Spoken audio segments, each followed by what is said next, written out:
नमस्कार दोस्तों। आज के वीडियो में हमेशा की तरह दो कहानियां हैं। दोनों ही सच्ची और दिलचस्प हैं, इसलिए आप आखिर तक जरूर देखना। विजयपुरा जिले के इंडी टाउन की अक्का महादेवी कॉलोनी में किसान बीरप्पा पुजारी अपनी पत्नी सुनंदा और दो छोटे बच्चों के साथ किराए के मकान में रहता था। बाहर से सब कुछ ठीक ठाक लगता था। बीरप्पा खेती करता और परिवार का ख्याल रखता। बच्चे पढ़ाई में लगे रहते और घर का काम सुनंदा संभालती। लेकिन घर के अंदर सुनंदा का अपने पड़ोसी सिद्धप्पा के साथ कुछ गलत रिश्ता चल रहा था। 2.5 साल पहले बीरप्पा और उसका परिवार अंजू तागी गांव में रहता था। वहीं पास में कट्टानगेरी इलाके में सिद्धप्पा का परिवार रहता था। सिद्धप्पा और बीरप्पा पुजारी की जमीनें पास पास थीं। शुरू में दोनों परिवार केवल पड़ोसी थे। बातचीत और मिलने जुलने से धीरे धीरे दोस्ती बढ़ी। समय के साथ सुनंदा और सिद्धप्पा के बीच दोस्ती और ज्यादा करीब हो गई। पति बीरप्पा की गैर मौजूदगी में सुनंदा अक्सर सिद्धप्पा से मिलने लगी और यही धीरे धीरे उनका रिश्ता अवैध हो गया। जब बीरप्पा खेतों पर काम करने जाता, तब सुनंदा और सिद्धप्पा अक्सर अकेले समय बिताने लगे। धीरे धीरे सुनंदा और सिद्धप्पा की नजदीकियां बढ़ने लगीं और उनका रिश्ता शारीरिक रूप से भी बदल गया। रिश्ता इतना गहरा हो गया कि दोनों गांव-गांव घूमने भी लगे। जब बीरप्पा को इस बारे में भनक लगी, तो उसने अपनी पत्नी को डांटा और सख्त चेतावनी दी कि वह इस रिश्ते को तुरंत खत्म करे।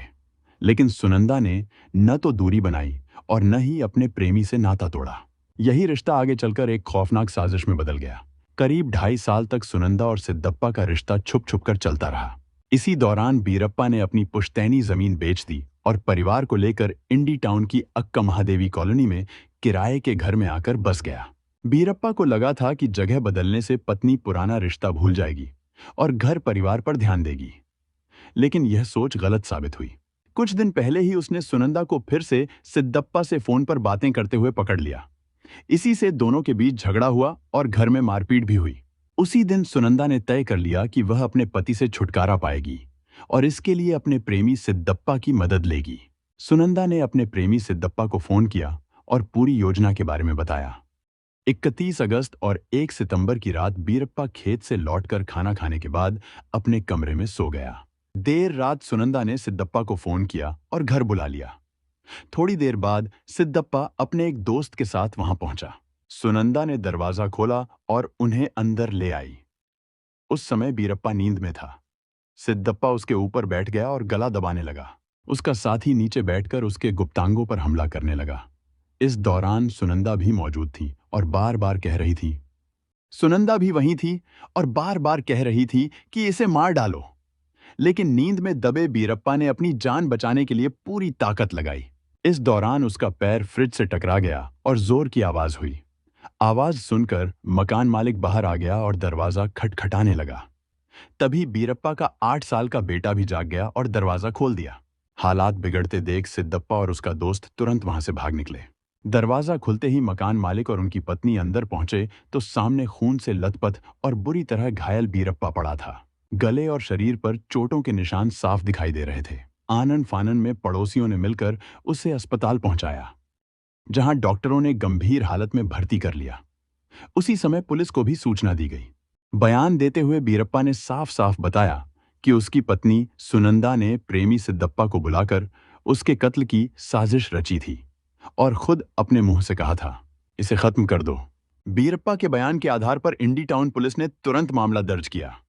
एफआईआर में साफ लिखा गया कि एक हमलावर उसकी छाती पर बैठकर गला दबा रहा था, दूसरा उसके पैरों और गुप्तांगों पर हमला कर रहा था और उस दौरान उसकी पत्नी सुनंदा उन्हें उकसा रही थी। पुलिस ने कार्रवाई करते हुए सुनंदा को गिरफ्तार कर जेल भेज दिया। उसका प्रेमी सिद्धप्पा और उसका साथी उस रात के बाद से ही फरार हो गए। विजयपुरा के एसपी लक्ष्मण निम्बार्गी की निगरानी में पुलिस ने दोनों की तलाश के लिए विशेष अभियान शुरू कर दिया। इसी बीच सिद्धप्पा ने एक वीडियो बनाया और सोशल मीडिया पर जारी कर दिया। वीडियो में उसने कहा कि इस पूरी साजिश का असली जिम्मेदार उसकी गर्लफ्रेंड सुनंदा ही है। उसने बताया कि 2.5 साल से उसका और सुनंदा का रिश्ता था, लेकिन जो कत्ल की कोशिश हुई वह पूरी तरह सुनंदा की योजना थी। सिद्धप्पा ने कहा कि अगर वह सच भी बताए तो कानून और महिलाओं के पक्ष की वजह से पुलिस शायद उसकी बात पर भरोसा नहीं करेगी और अगर उसकी मौत हो जाती है तो इसके लिए सिर्फ सुनंदा ही जिम्मेदार होगी। वीडियो सामने आने के 10 दिन बाद इस कहानी में सबसे बड़ा धमाका हुआ। कट्टानगेरी इलाके के पास जंगल में स्थानीय लोगों ने एक लाश को पेड़ पर लटकते देखा और तुरंत पुलिस को फोन किया। लाश कई दिन पुरानी थी और हालत भी खराब हो चुकी थी। पुलिस ने मौके पर पहुंचकर शव को कब्जे में लिया और जांच शुरू की। लोगों ने शव की पहचान सिद्धप्पा के रूप में की।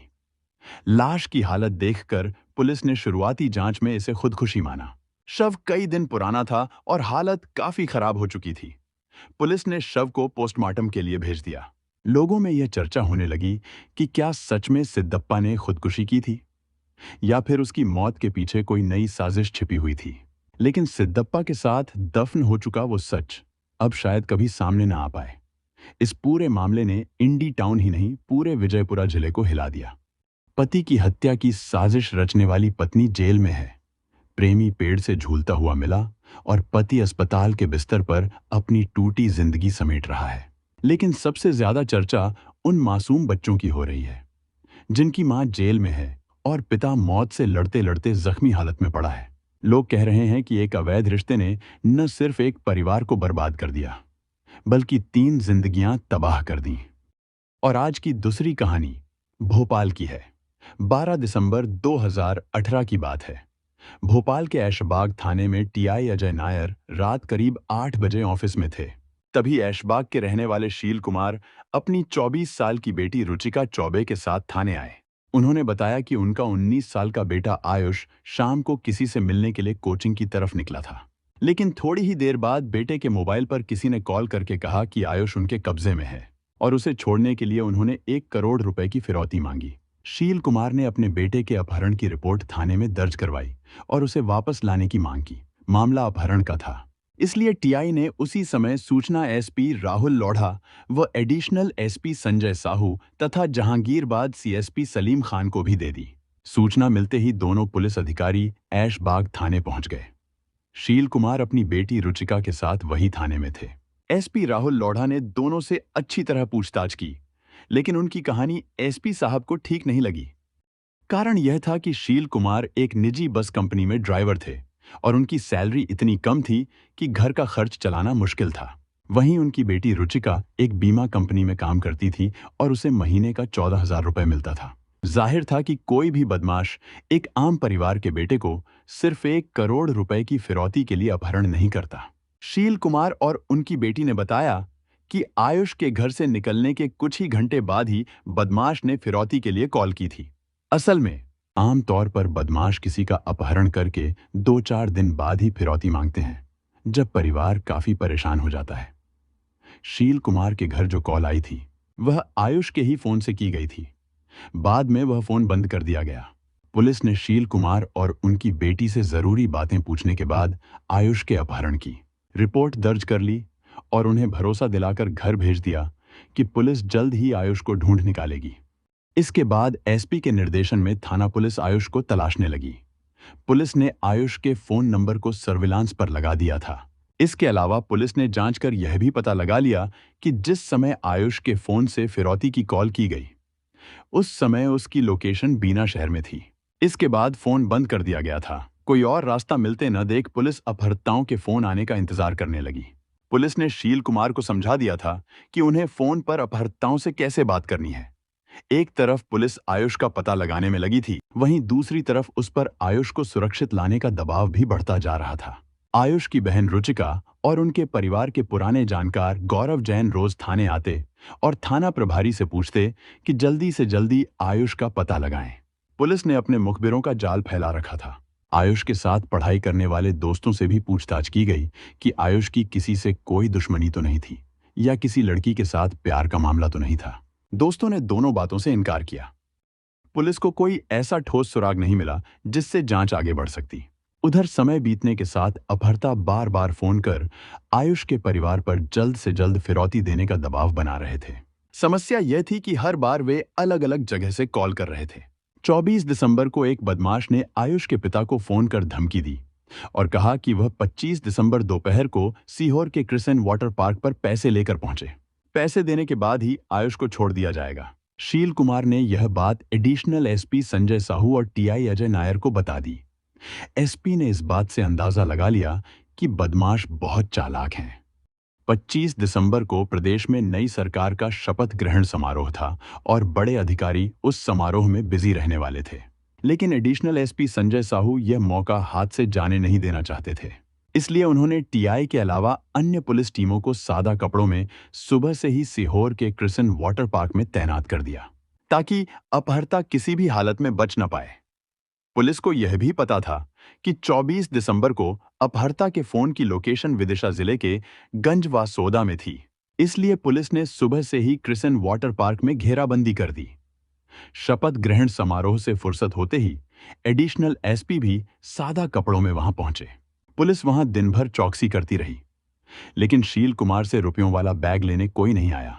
इसलिए पुलिस टीम निराश होकर शाम को वापस लौट आई। लेकिन इस बीच टीआई अजय नायर को उम्मीद की एक किरण नजर आने लगी। हुआ यूं कि घर वापस आने के थोड़ी देर बाद ही शील कुमार के पास अपहर्ता की तरफ से फोन आया। फोन में उसने उन्हें गालियां दी और धमकी दी कि अगर आगे से पुलिस को साथ लाए तो आयुष की लाश उनके घर भेज दी जाएगी। यह सुनकर शील कुमार बहुत घबरा गए। उन्होंने बदमाश की इस नई धमकी के बारे में टीआई अजय नायर को भी बता दिया। अब तक पुलिस केवल बाहरी लोगों पर शक कर रही थी, लेकिन अब उन्हें समझ आ गया कि आयुष के परिवार के बीच ही कोई ऐसा व्यक्ति है जो उनकी हर गतिविधि की जानकारी बदमाशों तक पहुंचा रहा है। इसलिए टीआई अजय नायर ने शील कुमार से पूछा, आपके अलावा आपके परिवार या जान पहचान में ऐसा कौन है जिसे पुलिस की हर एक गतिविधि की जानकारी मिल रही है? शील कुमार ने बताया कि वह अपनी बेटी रुचिका के अलावा किसी को कुछ नहीं बताता। टीआई ने सोचा कि सगी बहन भाई के अपहरण में किसी का साथ क्यों देगी। एएसपी संजय साहू के निर्देश पर टीआई नायर ने रुचिका चौबे की कॉल डिटेल्स चेक करवाई और उसके बारे में और जांच कराई। पता चला कि मध्यम वर्गीय परिवार से आने वाली रुचिका की लाइफस्टाइल काफी हाई प्रोफाइल थी और उसके सपने भी बड़े थे। पुलिस को यह भी पता चला कि रुचिका का बॉयफ्रेंड गौरव जैन आयुष के बारे में काफी रुचि ले रहा था। गौरव जैन रुचिका का पड़ोसी था और दवाइयों का बड़ा व्यापारी था। इस तरह पुलिस के सामने शक करने के लिए दो नाम थे। पहला रुचिका, जो आयुष की बड़ी बहन थी, और दूसरा गौरव जैन, जो शहर का मशहूर दवा कारोबारी था। पुलिस ने जब रुचिका और गौरव दोनों के फोन नंबरों की कॉल डिटेल चेक की तो एसपी साहू के चेहरे पर मुस्कान आ गई। उन्होंने देखा कि जब भी अपहर्ता ने शील कुमार को फिरौती के लिए कॉल किया, उसके थोड़ी देर पहले या बाद में रुचिका ने गौरव से फोन पर बात की थी। इतना ही नहीं, रुचिका से बात करने के तुरंत बाद गौरव हर बार एक और फोन नंबर पर बात करता था।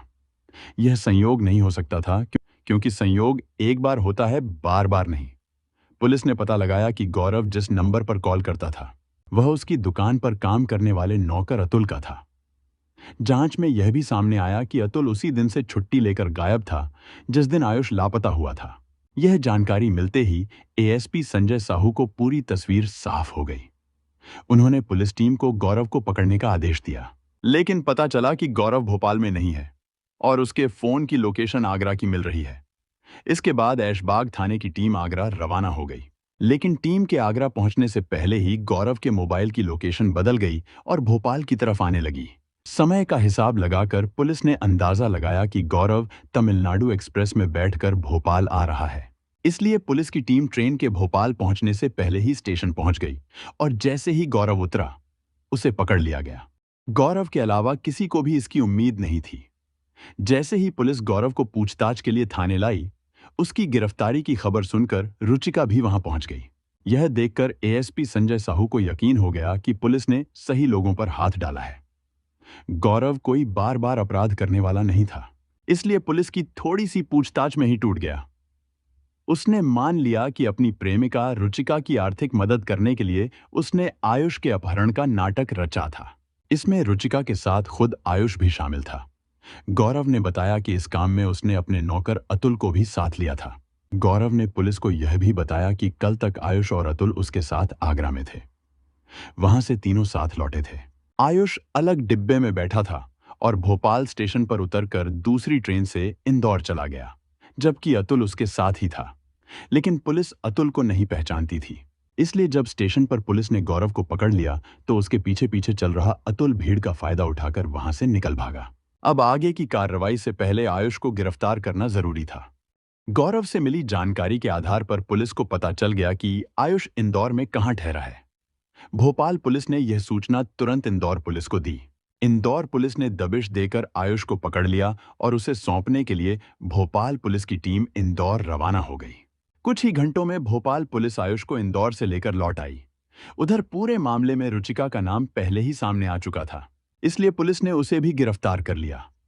इस तरह जब आयुष, गौरव और रुचिका तीनों पुलिस की गिरफ्त में आ गए, तो अपहरण की सनसनीखेज साजिश का सच सामने आ गया। दवाइयों का होलसेलर कारोबारी गौरव जैन भी ऐशबाग थाना इलाके की उसी गली में रहता था जिसमें रुचिका अपने माता पिता और छोटे भाई आयुष के साथ रहती थी। यह परिवार मध्यम वर्गीय था, लेकिन रुचिका अपनी खूबसूरती और अच्छे तरीके से रहने कारण सबको खास लगती थी। रुचिका के सपने भी बड़े थे। वह अपने भाई को बड़ा आदमी बनाना चाहती थी, इसलिए खुद की पढ़ाई पूरी करने के बाद उसने एक निजी बीमा कंपनी में नौकरी कर ली थी। असल में रुचिका का परिवार जबलपुर का रहने वाला था। गौरव और रुचिका का रोज का टाइम लगभग एक जैसा था। जब गौरव दुकान के लिए निकलता तो उसी समय रुचिका भी ऑफिस जाती थी। इसी वजह से गली में अक्सर उनकी मुलाकात हो जाती, जिसके चलते पहले आंखों से आंखें टकराईं, फिर एक दूसरे को देखकर चेहरे पर स्माइल आनी शुरू हो गई। धीरे धीरे दोनों एक दूसरे को पसंद करने लगे। कुछ ही समय में दोनों का रिश्ता प्यार में बदल गया। शुरू में वे बाहर मिलते थे, बाद में गौरव रुचिका के घर भी आने जाने लगा। रुचिका के परिवार की आर्थिक हालत गौरव से छिपी नहीं थी, जबकि गौरव के पास पैसों की कभी कमी नहीं रहती थी।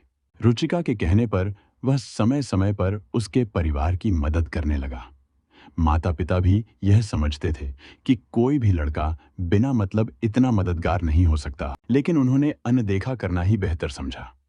नतीजा यह हुआ कि रुचिका और गौरव का रिश्ता दिन ब दिन और गहरा होता गया। गौरव अक्सर रुचिका को अपने साथ घुमाने ले जाता, लेकिन लौटने पर उसकी मां कभी बेटी से सवाल नहीं करती थी।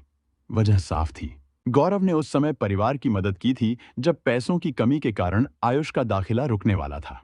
आयुष अब बड़ा हो चुका था और यह समझता था कि गौरव सिर्फ उसकी बहन से नजदीकी बनाने के लिए ही मदद करता है। यह जानने के बाद भी आयुष उसे पसंद करता था। कई बार तो वह गौरव और बहन के साथ घूमने भी चला जाता, और जब उसे लगता कि उसकी मौजूदगी ठीक नहीं है तो किसी बहाने से अलग हो जाता था। धीरे धीरे रुचिका और गौरव का रिश्ता इतना गहरा हो गया कि दोनों ने शादी करने का फैसला कर लिया। रुचिका के परिवार को उसकी शादी से कोई ऐतराज नहीं था। गौरव की जिद के कारण उसके घर वाले भी इस रिश्ते के लिए तैयार हो गए थे। गौरव लगातार रुचिका की आर्थिक मदद करता था, लेकिन उसकी जरूरतें और बड़ी थीं। इन्हें पूरा करने के लिए रुचिका ने अलग अलग बैंकों से बड़ा कर्ज ले लिया। वह सोचती थी कि शादी के बाद गौरव ही यह कर्ज चुका देगा, लेकिन हालात अचानक बदल गए। करीब 2 साल पहले गौरव के घर में एक पारिवारिक कार्यक्रम था, जिसमें रुचिका के परिवार को भी बुलाया गया था। रुचिका अपनी मां और भाई के साथ वहां गई, जबकि उसके पिता उस दिन कंपनी की बस लेकर खंडवा गए थे। संयोग से जब रुचिका का परिवार कार्यक्रम में था, उसी समय उसके पिता शील कुमार शराब पीकर घर लौटे। घर पर ताला लगा देखकर उन्हें गुस्सा आ गया। जब शील कुमार को पता चला कि रुचिका पूरा परिवार लेकर गौरव के घर गया हुआ है, तो नशे में वह वहां पहुंच गया और गालियां देने लगा। उसने गौरव के रिश्तेदारों के सामने रुचिका और गौरव के रिश्ते के बारे में सब बता दिया। इस घटना के बाद गौरव के घर वाले इस रिश्ते के खिलाफ हो गए। मजबूरी में गौरव को रुचिका की बजाय परिवार की पसंद की लड़की से शादी करनी पड़ी। इस घटना के बाद गौरव का रुचिका के घर आना जाना कम हो गया, लेकिन दोनों का प्यार पहले की तरह बना रहा। इसमें रुचिका का भाई आयुष भी दोनों की मदद करता रहा। गौरव भी इस दौरान रुचिका और आयुष की मदद करता रहा, लेकिन गौरव से शादी होने के भरोसे रुचिका ने जो बैंक से लोन लिया था, वह उसके लिए बोझ बन गया। उसकी आय इतनी नहीं थी कि वह लोन की किश्त समय पर चुका सके। गौरव मदद करना चाहता था, लेकिन इतनी बड़ी रकम का इंतजाम उसके लिए भी आसान नहीं था। इसलिए तीनों मिलकर इस समस्या का हल निकालने की कोशिश करने लगे। इसके लिए रुचिका और आयुष ने अपनी पुश्तैनी जमीन का हिस्सा बेचने का फैसला किया। दोनों का मानना था कि इससे लगभग 1 करोड़ रुपए मिल जाएंगे, लेकिन शील कुमार इसके लिए तैयार नहीं थे। इस समय गौरव की पत्नी के पेट में 7 महीने का बच्चा था, इसलिए गौरव ज्यादा समय रुचिका के साथ नहीं बिता सकता था। उसकी योजना थी कि नए साल पर आयुष की मदद से रुचिका को लेकर भोपाल से बाहर चले। उनका विचार था कि आयुष अपनी बहन रुचिका को लेकर निकल जाएगा और गौरव पीछे से उनके साथ जुड़ जाएगा। इस योजना को बनाने के लिए कुछ दिन पहले तीनों एक होटल में मिले। आयुष ने गौरव से कहा कि वह रुचिका को कहीं ले जाए और हम घर में यह अफवाह फैला देंगे कि आयुष का अपहरण हो गया है। फिर उसके पिता से 1 करोड़ रुपए की फिरौती मांगेंगे। इस तरह गौरव को नए साल पर रुचिका के साथ समय बिताने का मौका मिलेगा और हमें पैसा भी मिल जाएगा। गौरव ने सुझाव दिया कि अगर वह और रुचिका दोनों एक साथ गायब हो गए तो लोग तुरंत समझ जाएंगे कि बात क्या है। इसलिए आयुष को ही गायब होना होगा। अपहरण के नाम पर 2-4 दिन में ही शील कुमार से पैसा लिया जाएगा और नए साल पर तीनों घूमने जाएंगे। गौरव का यह आइडिया तीनों को अच्छा लगा। योजना बनाई गई कि आयुष गायब होगा और रुचिका के पिता शील कुमार आसानी से जबलपुर की जमीन बेचकर 1 करोड़ रुपए की फिरौती देंगे। इस पैसे से रुचिका का कर्ज भी चुक जाएगा और बाकी जिंदगी आराम से कट जाएगी। इस काम में गौरव ने अपनी दुकान के नौकर अतुल को पैसों का लालच देकर शामिल किया ताकि वह फिरौती के लिए फोन करे और पैसा लेने जाए। पूरी योजना फाइनल करने के बाद 12 दिसंबर को आयुष को कोचिंग जाने के बहाने घर से बाहर निकाला गया और गौरव उसे अतुल के साथ मिसरोद के एक होटल में ठहरा गया। थोड़ी ही देर बाद अतुल ने आयुष के घर फिरौती के लिए कॉल किया। 1 करोड़ रुपए की फिरौती की कॉल के बाद पुलिस सक्रिय हो गई। पुलिस ने आयुष को मिसरोद से निकालकर पहले छतरपुर में रखा और फिर अतुल के साथ आगरा भेज दिया। इस बीच एसपी अतुल लोढ़ा और एएसपी संजय साहू के नेतृत्व में पुलिस टीम ने लगातार कार्रवाई करते हुए केस का पर्दाफाश कर दिया। पुलिस ने रुचिका, उसके भाई आयुष और प्रेमी गौरव जैन से विस्तार से पूछताछ की और उन्हें कोर्ट में पेश किया, जहां से उन्हें जेल भेज दिया गया। पहली गलती रुचिका और आयुष की थी। उन्होंने बिना सोचे समझे जल्दी पैसा कमाने की चाह में अपहरण का नाटक बनाया। यह गलत फैसला था क्योंकि इससे उनका परिवार और खुद वे मुश्किल में पड़ गए। दूसरी गलती गौरव की थी। उसने प्यार और भरोसे का गलत इस्तेमाल किया और इस योजना में शामिल होकर अपराध किया। तीसरी गलती अतुल की थी। उसने पैसों के लालच में इस अपराध में हाथ बढ़ाया। इस कहानी में पिता की गलती भी थोड़ी बहुत कही जा सकती है। शील कुमार की गलती यह थी कि उन्होंने शुरुआत में अपने बच्चों के फैसलों पर पूरी नजर नहीं रखी। जब गौरव और रुचिका के बीच संबंध गहरे हो रहे थे और कर्ज लेने जैसी योजनाएं बन रही थीं, तो उन्होंने शुरुआती चेतावनी संकेतों को अनदेखा किया। लेकिन यह कोई सजग अपराध या जानबूझकर की गई गलती नहीं थी। यह ज्यादा अनजाने में हुई लापरवाही थी। बिना सोच समझे पैसे कमाने या किसी शॉर्टकट की तरफ जाना हमेशा मुसीबत लाता है। प्यार और भरोसा अच्छे काम के लिए होना चाहिए। गलत काम में भरोसा करना नुकसान दे सकता है। परिवार और माता पिता को बच्चों की गतिविधियों पर नजर रखनी चाहिए ताकि बड़े नुकसान से बचा जा सके। मुश्किल हालात में सही रास्ता अपनाना ही सुरक्षित और सही तरीका है। हमारा उद्देश्य यह है कि लोग इन घटनाओं से सीखें और गलत रास्तों पर चलने से बचें। यह कहानी एक अहम चेतावनी है जो हमें बताती है कि जीवन में सही फैसले लेना कितना जरूरी है। हमें मिलकर एक बेहतर समाज बनाने की कोशिश करनी चाहिए जहां प्यार और ईमानदारी की अहमियत हो। ऐसी सच्ची घटनाओं और उनसे मिले संदेशों के साथ मैं फिर लौट कर आऊंगा। तब तक के लिए सुरक्षित रहें, सतर्क रहें और याद रखें कि हर कदम सोच समझकर उठाएं।